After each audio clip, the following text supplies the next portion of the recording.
Hello, my sugar bears. Happy Thursday. Wednesday for me, Thursday for you. Hope you guys are having a wonderful week thus far. We are almost to the weekend. We are on Friday Eve. I hope you guys are doing awesome. I am doing well. I am, of course, Leo Brown, and welcome to another edition of Black Love. This is the conclusion. This is the last of the series. I was thinking about doing 4 videos, but I decided just to do 3. So I hope you guys have enjoyed it. And thank you for the suggestions, by the way. Thank you guys so much for the suggestions. Somebody suggested that I should do a reading on Normani, Chloe Bailey, I think even Halle Bailey, I think, or Chloe and Halle. I may do one for them, So thank you. Your suggestions don't go unnoticed. Your comments don't go unread because I do read them. And I try my best to respond to them as best I can. So, with that being said, make sure you like, make sure you comment, and make sure you subscribe to the channel. And give it a thumbs up. It helps the algorithm. It lets the algorithm know that you like what I'm doing, and it keeps me motivated. I know I'm not as consistent as some YouTubers, but I try my best. Okay, and for those of you who would like a reading with me one-on-one, you can do it through phone, email, and Skype. You can go to my website, which is psychicleo.com. That's psychicleo.com. And you can follow me on various social media platforms. All the information is down in the description box below. So, without further ado, let's get started on today's subject. So, for today's conclusion of our Black Love series, we are focusing on Miss Carol Denise Nash and Miss Jessica Betts. Okay, first of all, I'm just going to say this before I even get started. I absolutely adore them as a couple. I really do. I love them. I've never seen, and I followed uh, Niecy Nash's career since Clean House. If you know anything about the Lifestyle Network, or was it the Style Network? It was the Style Network. If you know anything about the Style Network, it was her, Matt Eisman, and I forgot the other person, somebody else. And they would do what Hoarders on A&E does, but in a more comedic way. They would go to a person's home, they would clean out the entire house, and they would give them a brand new home. So I've been following her. Excuse me, I've been following her since then. Like I just absolutely adore her. I love her personality. I love her honesty, and her frankness. I think she's awesome. And I also think that when it comes to comedic actresses or just actresses in general, she is very much up there with the Cheryl Lee Rouse, the Tracy Ellis Rosses. She has a lot of range. If you don't believe me, watch her in Dahmer. Even though Dahmer is kind of hard to take, but watch her in that. She's very good in that. The only thing I haven't seen her in, and I cannot watch it. I refuse to watch it. Is When They See Us. But I heard that she was fantastic in that. So you know, uh, without any further ado, let's get started on the reading. And I have to say, I'm going to be honest. I don't know, but well, let me say this first before I go into it. I don't know a lot about Jessica Betts. I don't. I know that she is a producer, I believe. She's a music producer, but that's really all I know. I don't know very much. So if you can, like, if you know more about her than I, please educate me in the comments below because I would love to know um, more about her. But we are going to focus on their love story. So their Black love story. So let's see. Now I wanted to do something. Uh-oh, my light, y'all. Y'all just gonna see that today. I wanted to do something to advocate for the queer Black community because oftentimes I think, especially as queer people, and I think especially, well, as gay people, as queer people, whatever label you fall into, we often don't, we see it, but we don't see it enough. We don't see a lot of healthy examples. Like thanks to things like Noah's Ark, thanks to things like, or Patrick Ian Polk, thanks to things like P-Valley. We're seeing it now. But if you think back, like if you're my age, because I'm in my 40s, so like for me, in my childhood and adulthood, in my formative years, you really didn't see that. You didn't see a lot of healthy, beautiful uh, queer relationships, queer, gay, GLBTQIA theme relationships. So that's why I wanted to do this video. Okay, so with that being said, let's see what the spirits have to say for Niecy, and I want to call her Carol, so I'm gonna call her Carol, for Carol and Jessica Betts. All right.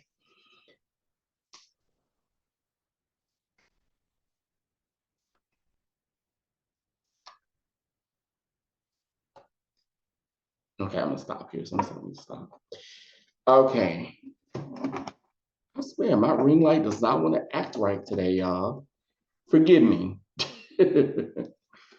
All right. So let's see what we've got here.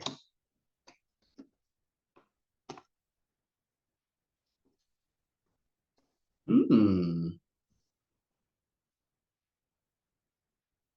Okay, I'm gonna go with this one first. So the first card that I pulled for them is the Magician card. I don't know if you guys can see that. There we go. The Magician. And I pulled it where normally your problems are, your issues, quote unquote. So if you know anything about tarot, the Magician deals with direction. The Magician deals with communication. The magician deals with intuition, knowing your inner self. So, what this is telling me in this position is that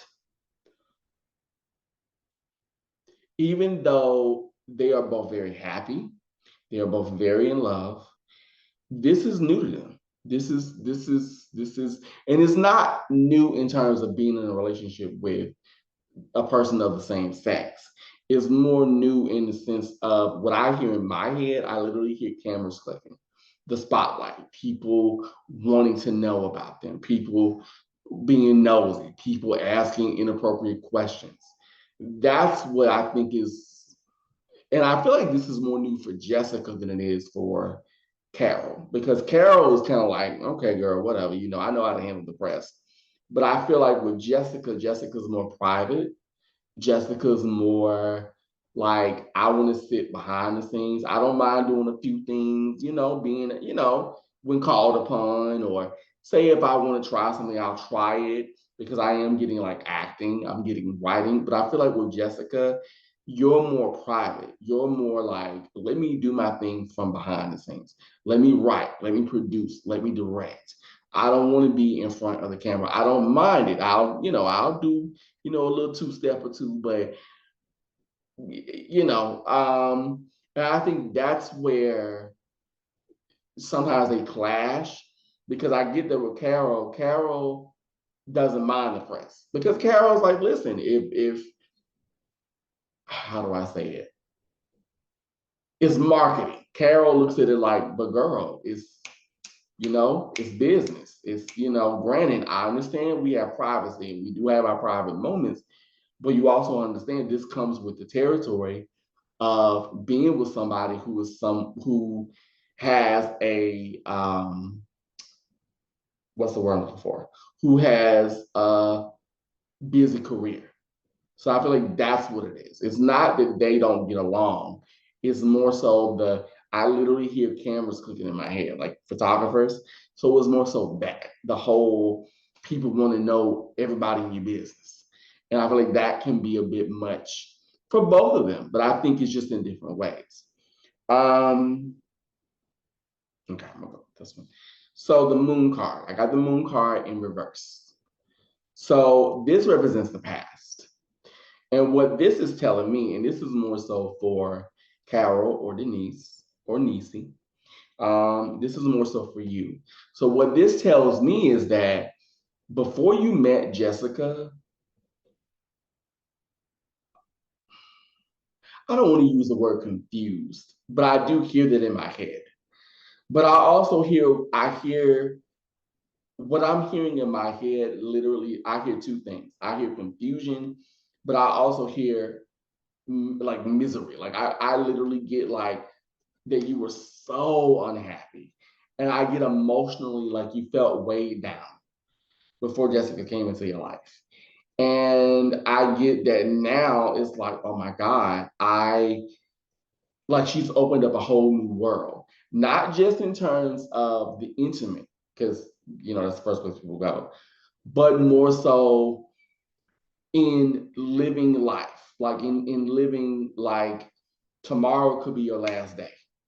You know what I mean? In just and also saying fuck them, because I literally hear Jessica saying fuck them hoes. Like I literally hear her saying it a lot. So I get just the freedom, to really express yourself. But I also think that's what the magician has to do with too, self-expression. That for a long time you really couldn't express all the aspects of who you were, who you are, not only as a woman, but as a Black woman, as a mother, as a daughter, all the stuff. You couldn't really do that. And it's so interesting because I would not be surprised, Miss Nash, or excuse me, Miss Betts. I'm gonna call you Miss Betts. Miss Betts, I wouldn't be surprised. I would not be surprised if you did a book or several books about your journey with Jessica. And not like a collaborative thing, but like you writing about your womanhood and what it was like and how you tapped into your sacredness and how you're tapping into not only your sacredness as a woman, but even like your sacredness in terms of, if anybody knows what I'm talking about, because I keep hearing the word sacred sexuality, sensuality, loving your body more, making the right choices, saying no a lot more. I'm also picking up a lot to do with contracts, contractual negotiations, and being able to really say no, yes, or hell no to certain things. And it's not that you couldn't say it before you met her. You could, but I think now you're not as timid. You're not like what you want. You know who you are. You're getting to know Carol Denise and not Niecy. And what I actually get around me too is a lot of vulnerability. I feel like you're very vulnerable.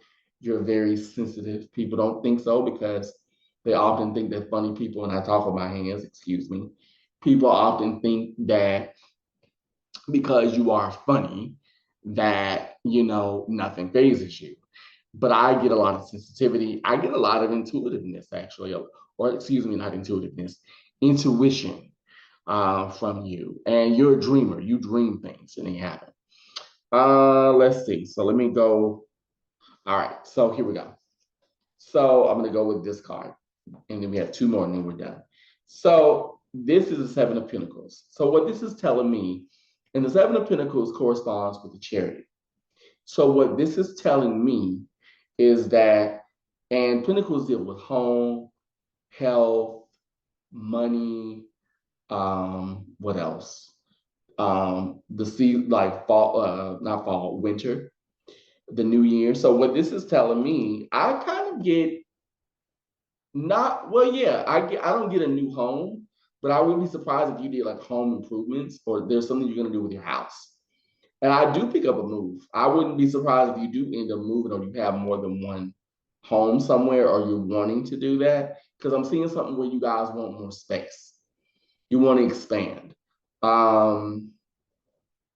And a lot of it is, it's two things. It's timing and location. And I may be wrong in saying that, but that's what I'm getting. And I'm also getting that wherever you guys are going to end up planting your roots, you're going to be near water. Because I literally hear water like flowing or near like a fall or something. Because, yeah, I'm hearing water around y'all. Yeah. And I feel like this is going to be a lot within the new year. Probably February, maybe, like sometime in the winter. Mm-hmm. Okay, so I'm going to do the last two cards together. So we have the Five of Swords and we have the Tower.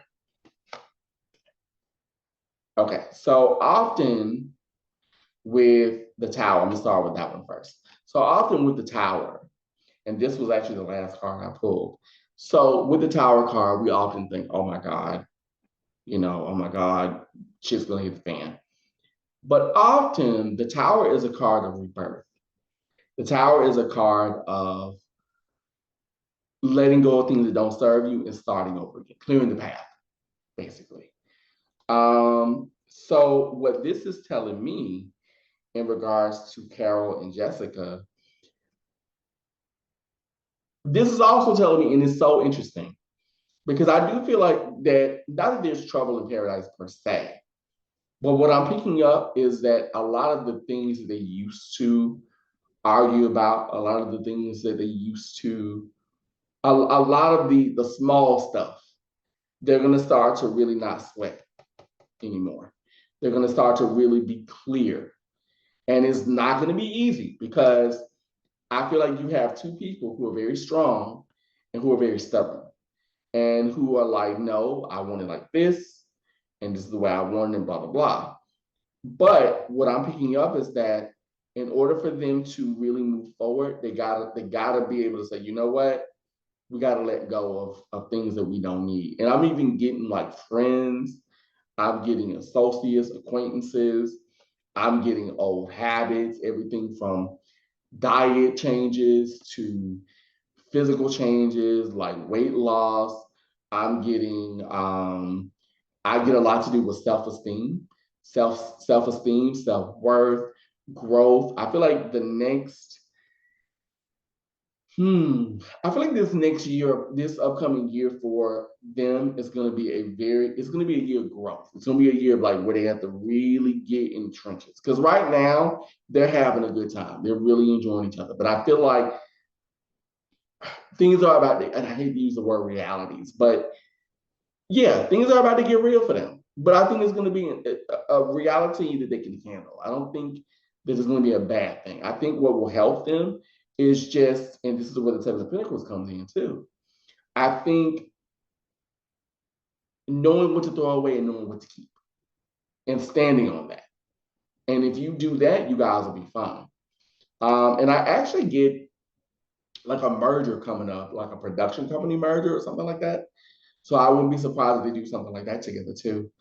Yeah, so I feel like there's gonna be some good, it's gonna feel shitty, but in the end it'll be a good thing. It just depends on how you look at it and how you handle it. And I also get that what will help, especially with Carol or with Niecy, is holding close to your faith. That's gonna help you a lot in the next couple of months. Okay, so the last card, and this was actually the first card I pulled, was the Five of Swords. So the Five of Swords deals with, it corresponds with the Hierophant. And if you know about the Hierophant, the wounded healer, Chiron. So what this is telling me, the swords deal with travel, they deal with the element of air, they deal with communication, they deal with the mind. So what this is telling me is that, and I get this more so for I get this kind of for both of them, but I really feel like this is more so for Carol than anybody. I literally want to call you Denise, but I'm gonna call you Carol. Um, is I'm getting a lot to do with like childhood trauma or like adolescent trauma, like something happened in your teens that I want to say your teens or like teens to maybe like your 30s almost. Like I'm seeing a lot going on. And I feel like you're still dealing with it.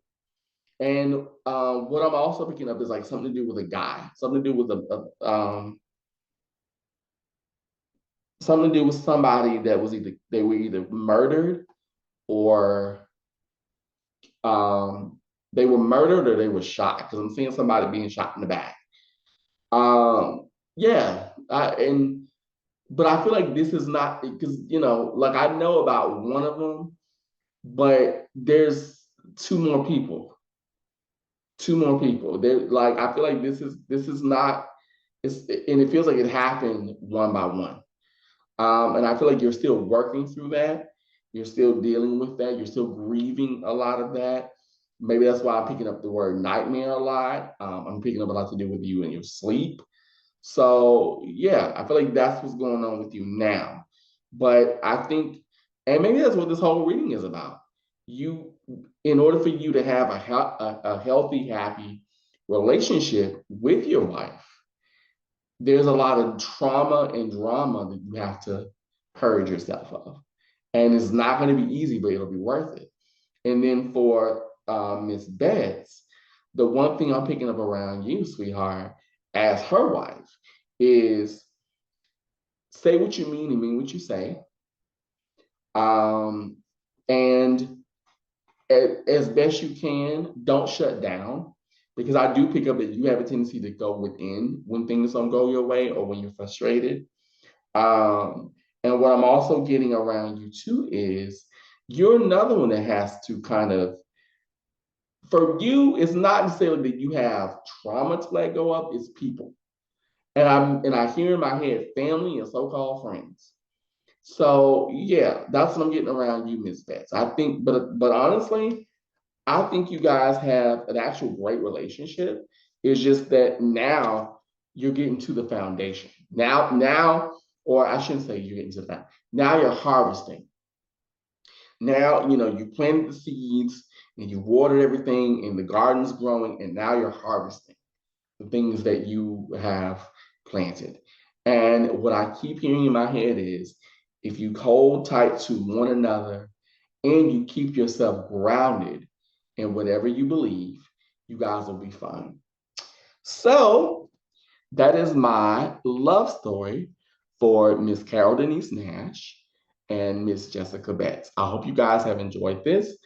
And I'm gonna say this a long shot. It may be a long shot, but if any one of them, if Miss Jessica Betts or Miss Nash ever see this, thank you, thank you, thank you. I hope it makes sense to you. I did this for you from the bottom of my heart. You guys are fantastic together. I love your love. I've never seen two people just so in love and enamored and in sync with one another. And I just think it's beautiful. And I really do wish you guys all the love and luck and fortune that your heart and your home can hold. I really do wish you that. So, with that being said, I want to know from my sugar bears, what do you think about Niecy Nash and Miss Jessica Betts? Give me your take on their love story. What do you think about it? Do you think that it's beautiful? Do you think that it's not so beautiful? Let me know in the comments below. So until then, my sugar bears, I say to you, love yourself, be yourself, and most of all, embrace all that you are. Until next time, my sugar bears, have a wonderful, wonderful day, and I'll talk to you soon. Bye bye.